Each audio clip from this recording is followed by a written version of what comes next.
ಸುಧರ್ಮ ಪತ್ರಿಕೆಯ ಸಂಪಾದಕರಾದ ಶ್ರೀಮತಿ ವಿದುಷಿ ಕೆಎಸ್ ಜಯಲಕ್ಷ್ಮಿ ಅವರು ಇಂದು ಈ ಕಾರ್ಯಕ್ರಮದ ಮುಖ್ಯ ಅತಿಥಿಗಳಾಗಿ ಆಗಮಿಸಿದರೆ ಅವರು ನಮ್ಮೆಲ್ಲರನ್ನು ಕುರಿತು ಮಾತನಾಡಬೇಕಾಗಿ ವಿನಂತಿಸಿಕೊಳ್ತಾ ಇದ್ದೇವೆ.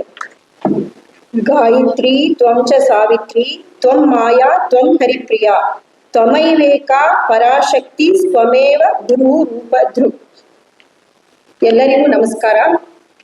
ವೇದಿಕೆಯಲ್ಲಿ ಉಪಸ್ಥಿತರಾಗಿರುವಂತಹ ಎಲ್ಲ ಗಣ್ಯರಿಗೂ ನನ್ನ ನಮಸ್ಕಾರಗಳು. ಹಾಗೂ ವಿಶ್ವೇಶ್ವರಯ್ಯ ಡೆವಲಪ್ಮೆಂಟ್ ಆರ್ಗನೈಸೇಷನ್ ಮೈಸೂರು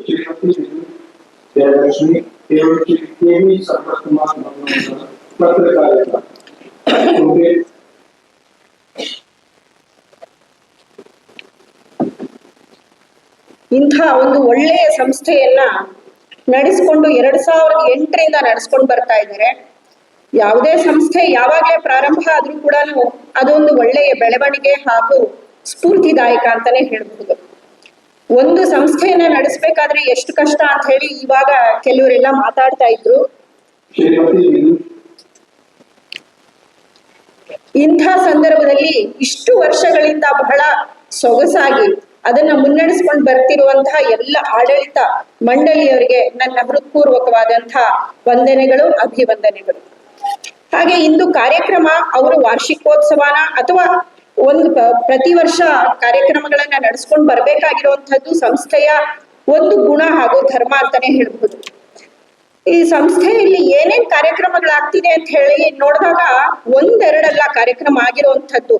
ಮೊದಲನೇದಾಗಿ ಬೇಸಿಕ್ ಏನ್ ಹೇಳ್ತಾರೆ ತಳಪಾಯ ಅಂತ ಹೇಳಿ ನಮ್ಮ ದೇಶದಲ್ಲಿ ಅಥವಾ ಯಾವುದೇ ದೇಶದಲ್ಲಾಗಿರ್ಬೋದು ರೈತ ಅವನ ತಳಹದಿ ಇಲ್ಲದಿದ್ರೆ ನಾವೆಲ್ಲ ಬದುಕೋಕ್ ಸಾಧ್ಯನೇ ಇಲ್ಲ. ಆ ತಳಹದಿಯಿಂದ ರೈತನಿಂದ ಹಿಡಿದು ನಮ್ಮನ್ನ ರಕ್ಷಣೆ ಮಾಡ್ತಿರುವಂತಹ ಸೈನಿಕರಿಗೆ ತನಕನೂ ಅವರು ಮುಟ್ತಾ ಇದ್ದಾರೆ ಅಂತ ಅನ್ನೋದೇ ಒಂದು ದೊಡ್ಡ ವಿಷಯ, ಒಂದು ಹೆಮ್ಮೆ. ಅವ್ರ ಎಲ್ರಿಗೂ ಚಪ್ಪಾಳೆ ಮೂಲಕ ಇವಾಗ ನಾವು ಕೃತಜ್ಞತೆಗಳನ್ನ ಅರ್ಪಿಸಬಹುದು. ವಿಶ್ವೇಶ್ವರಯ್ಯ ಡೆವಲಪ್ಮೆಂಟ್ ಆರ್ಗನೈಸೇಷನ್ ಅವರು ಹಾಗೆ ರೈತರಿಂದ ಹಿಡಿದು ಸೈನಿಕರವರೆಗೆ ಎಲ್ಲರನ್ನ ಗುರುತಿಸಿ ಸನ್ಮಾನಿಸ್ತಾ ಇದ್ದಾರೆ. ಅವ್ರಿಗೆ ನಿಜವಾಗ್ಲೂ ನಾವು ಶುಭಾಶಯಗಳನ್ನು ಹೇಳಬೇಕು, ಅಭಿನಂದಿಸ್ಬೇಕು. ಯಾಕೆ ರೈತ ಬಹಳ ಮುಖ್ಯ, ಅವನು ತಳಪಾಯ ಅಂತ ಹೇಳಿದ್ರೆ ಆರೋಗ್ಯ ಇಲ್ಲದೆ ಮನುಷ್ಯ ಜೀವನ ಮಾಡೋದಕ್ಕೆ ಸಾಧ್ಯನೇ ಇಲ್ಲ. ಹಾಗೆ ನಮಗ್ ರಕ್ಷಣೆ ಸಿಗದೆ ಹೋಯ್ತು ಅಂತಂದ್ರೆ ನಾವು ಈ ದೇಶದಲ್ಲಿ ಅಥವಾ ಎಲ್ಲೇ ಆಗ್ಲಿ ಬದುಕೋದಕ್ಕೆ ಸಾಧ್ಯನೇ ಇಲ್ಲ. ಅವರಿಬ್ರು ಬಹಳ ಮುಖ್ಯ. ಅವರ ಮಧ್ಯದಲ್ಲಿ ನಾವೆಲ್ಲ ಇದ್ದೇವೆ ಅಂತ ಹೇಳ್ಬೋದು. ಅದರ ನಂತರ ಎಲ್ಲ ಬೇರೆ ಯಾವ್ದಾದ್ರೂ ನಾವು ಭಾಷೆ ಇರ್ಬೋದು, ಮಿಕ್ಕಿದ ಎಲ್ಲ ಧರ್ಮಗಳಿರ್ಬೋದು, ಅನೇಕ ರೀತಿಯಲ್ಲಿ ನಾವು ಜೀವನೋಪಾಯಗಳನ್ನ ಮಾಡುವಂಥದ್ದು ಇರ್ಬೋದು. ಹೀಗೆ ಮಧ್ಯದಲ್ಲಿ ನಾವೆಲ್ಲ ಬರ್ತೀವಿ ಅಂತ ಹೇಳ್ಬೋದು. ಇಂಥ ಸಂದರ್ಭದಲ್ಲಿ ರೈತನ ಜೀವನ ಎಷ್ಟು ಕಷ್ಟಕರವಾಗಿರುವಂಥದ್ದು ಅಂತ ಹೇಳಿ ಸುಮಾರು ಸಿನಿಮಾನಲ್ಲಿ ಇರ್ಬೋದು ಅಥವಾ ಸಾಕ್ಷಾತ್ತಾಗಿ ನಾವು ನೋಡ್ತಾ ಇರೋವಂಥದ್ದು. ಅವನು ಪ್ರತಿಯೊಂದು ಇಡೀ ವರ್ಷದಲ್ಲಿ ಅವನು ತನ್ನ ಕೊಡುಗೆಯನ್ನ ಕೊಡ್ತಾನೆ. ಬಿಸಿಲಿನಲ್ಲಿ, ಮಳೆಯಲ್ಲಿ, ಚಳಿನಲ್ಲಿ ಏನೂ ನೋಡದೆ ಅವನು ತನ್ನ ಕೆಲಸವನ್ನ ಮಾಡ್ತಾನೆ. ಆದ್ರೆ ಅವನಿಗೆ ಸಿಗುವಂತ ಒಂದು ಫಲ ಏನಿದೆ ಅಂತ ಹೇಳಿದ್ರೆ ನಮ್ಗೆ ನಿಜವಾಗ್ಲೂ ಕಣ್ಣೀರೆಲ್ಲ ರಕ್ತ ಬರುತ್ತೆ ಅಂತ ಅನ್ಸುತ್ತೆ. ಅದು ಇವಾಗ ಸ್ವಲ್ಪ ಅದು ಇನ್ನೂ ಉತ್ತಮಗೊಳ್ಬೇಕು, ಉತ್ತಮ ಆಗ್ತಾ ಇದೆ ಅಂತ ಅಂದ್ಬಿಟ್ಟು ಭಾವಿಸೋಣ. ಅದನ್ನ ನಾವೆಲ್ಲರೂ ಕೈ ಜೋಡಿಸಿ ಮಾಡ್ಬೇಕಾಗಿರುವಂತಹ ಒಂದು ಕೆಲಸ. ಹಾಗೆ ನಾವಿವಾಗ ಎಜುಕೇಶನ್ ಅಂತ ಏನು ನಾವು ವಿದ್ಯಾಭ್ಯಾಸ ಅಂತ ಹೇಳ್ತಾ ಇದೀವಿ, ಅದ್ ಎಲ್ರಿಗೂ ಒಂದ್ ಕಡೆ ಫೋಕಸ್ ಆಗ್ತಿರೋದಂತಂದ್ರೆ ಇಂಜಿನಿಯರಿಂಗು, ಡಾಕ್ಟರು ಅಥವಾ CA ಈ ತರದ್ದು ವಿಷಯದಲ್ಲಿ ಮಾತ್ರ ಆಗ್ತಾ ಇದೆ. ಮಿಕ್ಕಿದ ಎಲ್ಲ ಗೌಣ ಆಗ್ತಾ ಇದೆ. ಕಾರಣ ಏನು? ಹಣ ಸಂಪಾದನೆ, ಉದ್ಯೋಗ ಅವಕಾಶಗಳು, ಹೀಗೆ ಎಲ್ಲಾ ರೀತಿನಲ್ಲೂ ನಾವು ಏನಾಗ್ತಿದೀವಿ, ತುಂಬಾ ಆಕರ್ಷಕರಾಗ್ತಿದೀವಿ. ಇಂಜಿನಿಯರ್ ಹೋದ್ರೆ ಅವ್ರು ವಿದ್ಯಾಭ್ಯಾಸ ಮುಗಿದ ತಕ್ಷಣ ಅವ್ನಿಗೊಂದು 40,000 ರೂಪಾಯಿ 50,000 ರೂಪಾಯಿ ಸಂಬಳ ಬರುತ್ತೆ. AC-ನಲ್ಲಿ ಕೂತ್ಕೊಂಡು ಕೆಲಸ ಮಾಡ್ತಾನಪ್ಪ, ಯಾರಿಗ್ ಬೇಕು ಈ ಕಷ್ಟ ಅಂತ ಹೇಳಿ ರೈತನ ಮಕ್ಕಳು ಕೂಡ ಇಂಜಿನಿಯರ್, ಡಾಕ್ಟರ್ ಆಗ್ತಾ ಇದ್ದಾರೆ. ಅದು ತಪ್ಪು ಅಂತ ಹೇಳ್ತಾ ಇಲ್ಲ, ಇಂಜಿನಿಯರ್ಗಳು ಬಹಳ ಮುಖ್ಯನೇ. ಆದ್ರೆ ಎಲ್ಲರೂ ಒಂದೇ ಕಡೆ ಕೊಟ್ಟೋಗ್ಬಿಟ್ರೆ ಮಿಕ್ಕಿದ್ದ ಕೆಲಸಗಳನ್ನ ಮಾಡುವಂಥವ್ರು ಯಾರು? ರೈತನ ಕೆಲಸವನ್ನ ಬೇರೆಯವ್ರು ಮಾಡೋದಕ್ಕಾಗಲ್ಲ. ರಕ್ಷಣೆ ಕೊಡೋದಕ್ಕೆ ಸೈನಿಕರ ಆಗ್ಲೇಬೇಕು. ಹಾಗೆ ಎಲ್ಲ ಕೆಲಸಗಳು ಬಹಳ ಮುಖ್ಯ. ಎಲ್ಲರೂ ಒಂದೇ ಕಡೆ ಹೋದ್ರೆ ಜೀವನ ನಿಜವಾಗ್ಲೂ ಕಷ್ಟಕರ ಅಂತಾನೆ ಹೇಳ್ಬೋದು. ಇವಾಗ ನಾವು ಪತ್ರಿಕೆಗಳಲ್ಲಿ ಬಹಳಷ್ಟು ನೋಡ್ತಾ ಇರ್ತೀವಿ. ಅಮೆಜಾನ್ ನಿಂದ 30,000 ಜನ ತೆಗೆದ್ರು, ಇನ್ಯಾವುದೋ ಕಂಪನಿಯಿಂದ 25,000 ಜನ ತೆಗೆದ್ರು, ಕೆಲವರು ಆತ್ಮಹತ್ಯೆ ಮಾಡ್ಕೊಂಡ್ರು, ಹೀಗೆ ಏನೇನೋ ಸುದ್ದಿಗಳನ್ನ ಕೇಳ್ತೀವಿ. ಇದೆಲ್ಲ ನಿಜವಾಗ್ಲೂ ನಮಗ್ ಬೇಕಾ? ನಮ್ಮ ಏನು ಆಸಕ್ತಿ ಇದೆ ಅದರಲ್ಲಿ ನಾವು ಮುಂದುವರಿಬೇಕಲ್ವಾ? ಇಷ್ಟೆಲ್ಲ ನಡೀತಾ ಇರ್ಬೇಕಾದ್ರೆ ನಮ್ಮ ಜೀವನ ಹೇಗೆ ಸಾಧ್ಯ ಆಗತ್ತೆ? ಬರೀ ಹಣ ಒಂದೇ ಮುಖ್ಯ ಆದ್ರೆ ನಾವು ನೆಮ್ಮದಿಯಿಂದ ಇರಬಹುದಾ? ಕೆಲವ್ರು ಹೇಳ್ತಾರೆ ಫಾರಿನಿಂದ ಬಂದಂಥವ್ರು ಪತ್ರಿಕೆಗಳಲ್ಲೂ ಬರುತ್ತೆ, ನಾವು ಇಂಜಿನಿಯರ್ ಇಬ್ರು ಗಂಡ ಹೆಂಡತಿ, ಆದ್ರೆ ನಮ್ಗೆ ಅಲ್ಲಿ ಜೀವನ ಸಾಕಾಗ್ಬಿಟ್ಟಿದೆ, ನಾವು ಪುನಃ ವಾಪಸ್ಸು ಕೃಷಿ ಕ್ಷೇತ್ರಕ್ಕೆ ಬಂದಿದೀವಿ, ನಾವು ಸಕ್ಸಸ್ ಆಗಿದೀವಿ ಅಂತ ಹೇಳಿ ಕೆಲವು ಪತ್ರಿಕೆಗಳಲ್ಲಿ ಕೃಷಿ ಕ್ಷೇತ್ರದಲ್ಲಿ ಸಾಧಕರಾಗಿರುವಂಥವ್ರನ್ನ ನೋಡ್ತೀವಿ. ಹಾಗೆ ನಾವು ನಮ್ಮ ಕ್ಷೇತ್ರಗಳನ್ನ, ನಮ್ಮ ಆಸಕ್ತಿಯನ್ನ ನಾವು ತೊಡಗಿಸ್ಕೋಬೇಕೆ ಹೊರತು ಕೇವಲ ಹಣಕ್ಕೋಸ್ಕರ ಬರೀ ನೆಮ್ಮದಿ ಅದ್ರೊಳಗೆ ಮಾತ್ರ ಸಿಗುತ್ತೆ ಅಂತ ನಾವು ಹುಡ್ಕೊಂಡು ಹೋಗೋದಕ್ಕಿನ್ನ ಬೇರೆ ಬೇರೆ ಕ್ಷೇತ್ರಗಳು ಯಾವ ರೀತಿ ಇದೆ ಅಂತ ಹೇಳಿದ್ರೆ ಅದು ಆಶ್ಚರ್ಯನೂ ಆಗುತ್ತೆ. ನೀವು ಹುಡುಕ್ತಾ ಹೋದ್ರೆ ನಿಮ್ಗೆ ಸಿಗ್ತಾನೂ ಹೋಗುತ್ತೆ ದಾರಿ. ಮಾರ್ಗ ಕೊಡೋದಕ್ಕೆ ಬೇಕಾದಷ್ಟು ಜನ ಇದ್ದಾರೆ. ಉದಾಹರಣೆಗೆ ಒಂದ್ ಸಣ್ಣ ಅಂತಲ್ಲ, ದೊಡ್ಡದೇ ಉದಾಹರಣೆ. ಅಹಲ್ಯಾಬಾಯಿ ಹೋಳ್ಕರ್ ಅವರು 17ನೇ ಶತಮಾನದಲ್ಲಿ ಇದ್ದಂಥವ್ರು. ಹಾಗೆ ಅಬ್ಬಕ್ಕ ಅಂಥವ್ರು 15ನೇ ಶತಮಾನದಲ್ಲಿ ಇದ್ದಂಥವ್ರು, ಹೆಂಗಸಾದಂಥವ್ರು. ತನ್ನ ಗಂಡ ತೀರ್ಕೊಂಡಾಗಿರುವಂತಹದ್ದಾದ್ರೂ ಕೂಡ ಅಂತ ಸಂದರ್ಭದಲ್ಲೂ ಕೂಡ ನಮ್ಮ ದೇಶದ ರಕ್ಷಣೆಯನ್ನ ಹೇಗ್ ಮಾಡ್ತಾರೆ, ನಮ್ಮ ಸಂಸ್ಕೃತಿಯನ್ನ ಯಾವ ರೀತಿ ಅವರು ತೊಡಗಿಸ್ಕೊಳ್ತಾರೆ, ಸಂಸ್ಕೃತಿಯನ್ನ ಬೆಳಗ್ತಾರೆ ಅಂತ ಹೇಳಿದ್ರೆ ಆಶ್ಚರ್ಯ ಆಗುತ್ತೆ. ನಾವು ಅದನ್ನೆಲ್ಲ ಮರ್ತು ಹೋಗ್ಬಿಡ್ತಾ ಇದೀವಿ. ಇವಾಗ ಕೇವಲ ನಮ್ಮ ಮುಖ್ಯವಾಗಿರುವಂತದ್ದು ಫೋಕಸ್ ಬರೀ ನಮ್ಮ ಉದ್ಯೋಗ ಒಂದೇ, ನಾವು ಮಾತ್ರ ಚೆನ್ನಾಗಿರ್ಬೇಕು, ನಾನ್ ಮಾತ್ರ ಚೆನ್ನಾಗಿರ್ಬೇಕು ಅನ್ನೋ ಒಂದು ಪಾಯಿಂಟ್ ಇದೆಯಲ್ಲ, ಅದು ನಿಜವಾಗ್ಲೂ ನಮ್ಮನ್ನ ತೆಗೆಸಾಕಿ ನಾವು ದೊಡ್ಡದಾಗಿ ನೋಡ್ಬೇಕು, ವಿಶಾಲವಾಗಿ ನೋಡ್ಬೇಕಾಗಿರುವಂತದ್ದು. ಇಡೀ ದೇಶದಲ್ಲಿ ಏನೇನ್ ಆಗು ಹೋಗುಗಳು ನಡೀತಾ ಇದೆ. ಈಗ ಯುದ್ಧ ಆಗ್ತಿರುವಂತ ಸಂದರ್ಭದಲ್ಲೂ ಕೂಡ ನಾವ್ ಎಷ್ಟು ನೆಮ್ಮದಿಯಿಂದ ಈ ಕಾರ್ಯಕ್ರಮವನ್ನ ಮಾಡ್ತಿದೀವಿ ಅಂದ್ರೆ ನಾವ್ ಎಷ್ಟು ಆಶ್ಚರ್ಯ ಆಗುತ್ತಲ್ವಾ. ನಮ್ ದೇಶ ಎಷ್ಟು ಸುರಕ್ಷಿತವಾಗಿದೆ ಅಲ್ವಾ.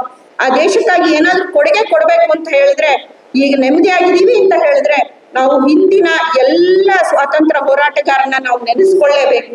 ಆ ಎಲ್ಲ ಸ್ವಾತಂತ್ರ್ಯ ಹೋರಾಟಗಾರರ ಒಂದು ಶ್ರಮ, ಒಂದು ಅವರ ತ್ಯಾಗದ ಇದರಿಂದ ನಾವಿವಾಗ ನೆಮ್ಮದಿಯಾಗಿರುವಂತಹದ್ದು.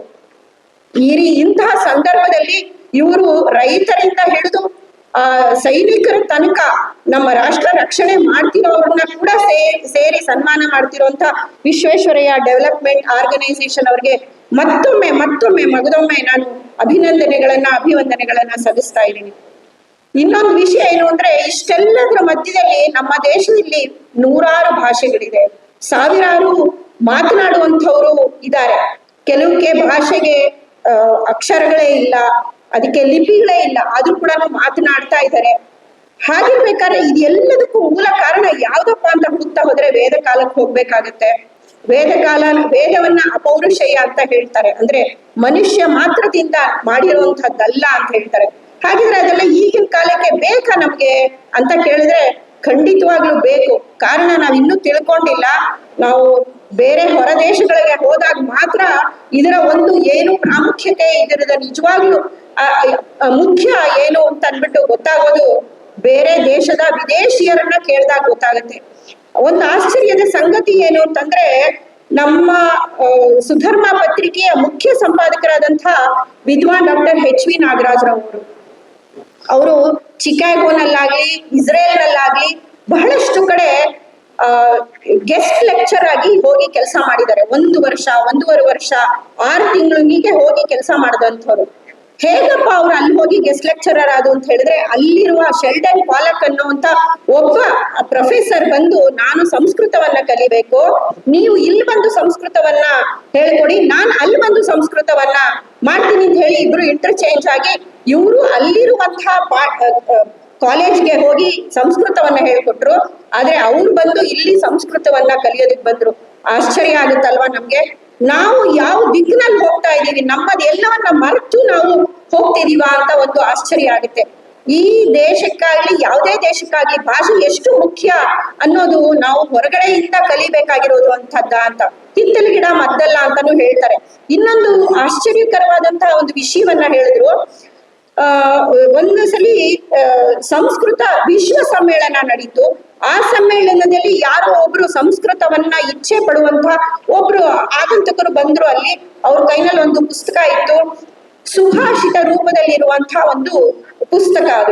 ಅದನ್ನ ತಗೊಂಡ್ ಬಂದು ಇದ್ರ ಬಗ್ಗೆ ಯಾರಾದ್ರೂ ಹೇಳ್ತೀರಾ ಅಂತ ಕೇಳಿದಾಗ ಇದೇ ನಾಗರಾಜರವರು ಅದನ್ನ ಏನು ಅಂತ ತೆಗೆದು ನೋಡಿದಾಗ ಅವ್ರಿಗೆ ಸಿಕ್ಕಿದ್ದು ಸುಭಾಷಿತಗಳ ಒಂದು ಹೊರೆ ಅಂತದ್ದು. ಅಷ್ಟು ಸುಭಾಷಿತಗಳನ್ನ ಹರಿಭಟ್ಟನ ಸುಭಾಷಿತ, ಅಲ್ಲಿರುವಂಥ ಯಾವುದೋ ಫಾರಿನ್ ಅಲ್ಲಿ ಇರುವಂಥ ಒಬ್ಬ ವ್ಯಕ್ತಿಗೆ ನಮ್ಮ ದೇಶದ ಅಲ್ಲಿ ಬರೆದಿರುವಂತ ಸುಭಾಷಿತಗಳ ಸಂಗ್ರಹ ಸಿಕ್ಕಿದೆ. ಹೇಗ್ ಸಿಕ್ತು ಗೊತ್ತಿಲ್ಲ. ಕೊನೆಗೆ ಅದನ್ನ ಕಾಪಿನ ತಗೊಂಡ್ ಬಂದು ಇಲ್ಲಿ ನಮ್ಮ ಸುಧರ್ಮ ಪತ್ರಿಕೆಯಿಂದಾನೇ ಅದನ್ನ ಪ್ರಕಾಶಗೊಳಿಸಿದ್ವಿ. ಅದೊಂದು ಹೆಮ್ಮೆಯ ವಿಚಾರಣೆ ಅದು. ಹೀಗೆ ಹೊರ ದೇಶದವರಿಗೆ ನಮ್ಮ ದೇಶದ ಸಂಸ್ಕೃತದ ಬಗ್ಗೆ ಹೆಚ್ಚು ಒಲವಿದೆ. ಕಾರಣ ಅವರು ಕೆಲಸ ಮಾಡ್ತಿದ್ದಾರೆ, ಅವರು ಕೂಡ ಸಂಪಾದನೆ ಮಾಡ್ತಾರೆ, ಆದ್ರೂ ಕೂಡ ಸಂಸ್ಕೃತದ ಬಗ್ಗೆ ಹೆಚ್ಚು ಒಲವು, ಹೆಚ್ಚು ಪ್ರೀತಿಯನ್ನ ಗಳಿಸ್ಕೊಂಡಿದ್ದಾರೆ. ಅಂದ್ರೆ ಇದ್ರೊಳಗೆ ಏನೋ ವಿಶೇಷವಾಗಿದೆ. ರೈತನೂ ಬೇಕು, ರಕ್ಷಣೆಗೆ ಸೈನಿಕನೂ ಬೇಕು, ಬೇರೆ ರೀತಿಯಾದ ಉದ್ಯೋಗ ಮಾಡೋದಕ್ಕೆ ಹಲವಾರು ಉದ್ಯೋಗಿಗಳೂ ಬೇಕು. ಅದ್ರ ಮಧ್ಯದಲ್ಲಿ ಅದಕ್ಕೂ ಮುಖ್ಯವಾಗಿ ನಮ್ಮ ದೇಶದ ಸಂಸ್ಕೃತಿ, ನಮ್ಮ ದೇಶದ ಪರಂಪರೆ, ನಮ್ಮ ದೇಶದ ಹೆಮ್ಮೆಯನ್ನ ತಿಳ್ಕೋಬೇಕು ಅಂದ್ರೆ ಸಂಸ್ಕೃತ ಬಹಳ ಮುಖ್ಯ ಅನ್ನುವಂಥದ್ದು. ಇದು ಎಲ್ಲರ ಜೊತೆಗೆ ತಾವು ಎಲ್ರಿಗೂ ನಾನು ನಿವೇದನೆ ಮತ್ತೆ ವಿನಂತಿಯನ್ನ ಮಾಡ್ಕೊಳ್ತಿದ್ದೀನಿ. ನಮ್ಮ ದೇಶ, ನಮ್ಮ ಸಂಸ್ಕೃತಿ, ನಮ್ಮ ಪರಂಪರೆಯನ್ನು ಎಂದು ಎಲ್ಲೇ ಇದ್ರೂ ಕೂಡ ಮರಿಬೇಡಿ. ಅದನ್ನ ಮುಂದುವರಿಸ್ಕೊಂಡು ಹೋಗುವಂತವ್ರು ನೀವೇಗಳೇ ಅಂತ ಹೇಳಿ ನಾನು ಇಲ್ಲಿಗೆ ನಮ್ಮ ಮಾತುಗಳನ್ನು ಮುಗಿಸ್ತೀನಿ. ನಮಸ್ಕಾರ, ಧನ್ಯವಾದಗಳು.